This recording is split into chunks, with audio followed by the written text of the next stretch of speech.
సినీ నటి సౌందర్యకు సంబంధించి నటుడు మోహన్ బాబుపై పలు వార్తలు ఇటీవల కాలంలో తెరపైకి వస్తున్నాయి.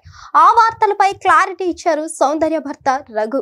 సౌందర్య మరణం ప్రమాదవశాత్తు జరిగింది కాదని, ఆమెను పక్కగా ప్లాన్ చేసి చంపేశారంటూ ఖమ్మం జిల్లాకు చెందిన ఓ వ్యక్తి ఇటీవల నిరసనకు దిగారు.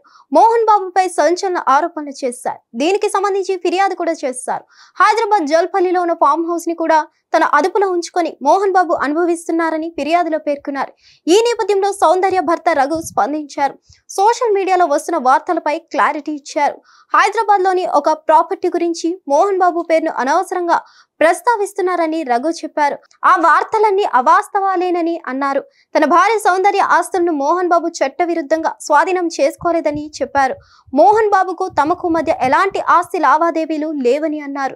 తన భార్య, అత్త, బావమరిది ఆయనతో మంచిగా ఉండేవారని తెలిపారు. సౌందర్య మరణించిన తర్వాత కూడా ఆయనతో తమకు మంచి స్నేహం ఉందని చెప్పారు.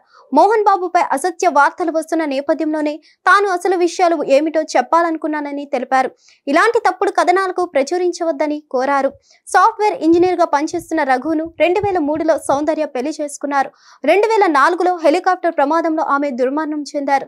2004 లోక్సభ ఎన్నికల్లో బీజేపీ తరఫున సౌందర్య ప్రచారం చేశారు.